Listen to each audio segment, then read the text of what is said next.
In this presentation, we are going to discuss about the second topic, Unified Process in Unit 1 from the subject CS-8592, Object-Oriented Analysis and Design. What is Unified Process?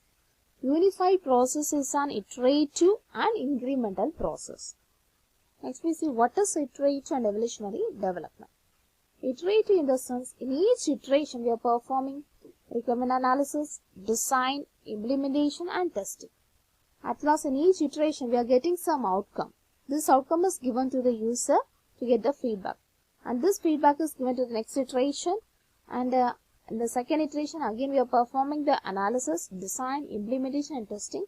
In that iteration we are getting some outcome, and this outcome is given to the user to get the feedback, and this feedback is given to the next iteration. This repeats until we get a final output.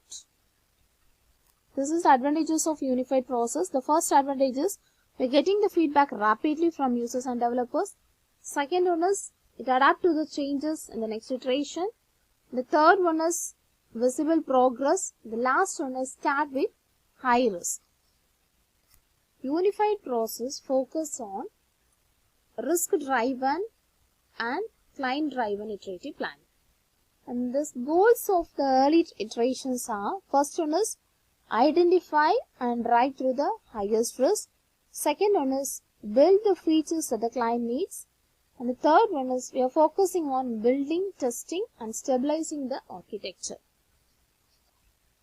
These are the various best practices in unified process. The first one is we are handling the high risk in early iterations.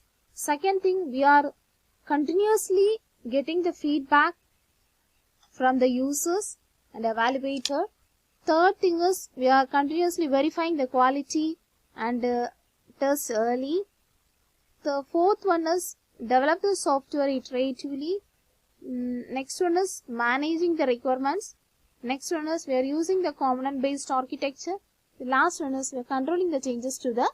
These are the main key concepts in unified process. The first one is already we know it is an iterative and incremental development.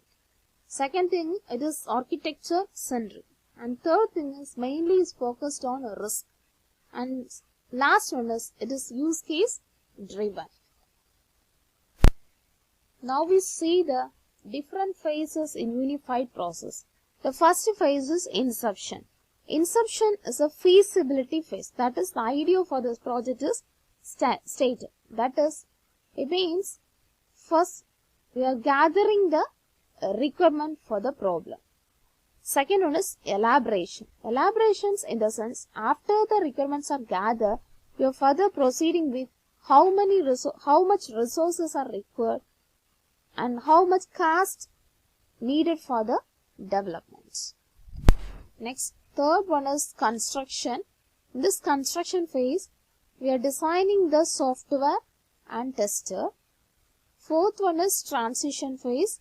In this transition phase, if there is any final adjustments are there, then it is made based on the feedback from the end users. And the next one is software is released to the public for use. Next one is production. In this production, we are monitoring the ongoing use of software, and if there is any defects, we just request for changes and it is submitted and evaluated. This is the various phases happening in unified process. Here it is combined with the communication, planning, modeling, construction and deployment. So inception means it takes two, that is it combines the communication and planning. Second one is elaboration. Elaboration, it combines the planning and modeling part. And third one is construction, it's just construction. Fourth one is transition. Transition combines construction and deployment.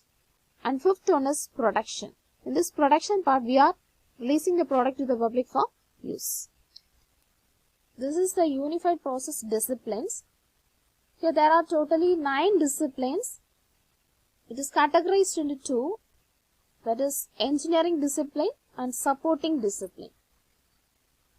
In engineering discipline, business modeling, requirements, analysis and design, implementation, test, deployment.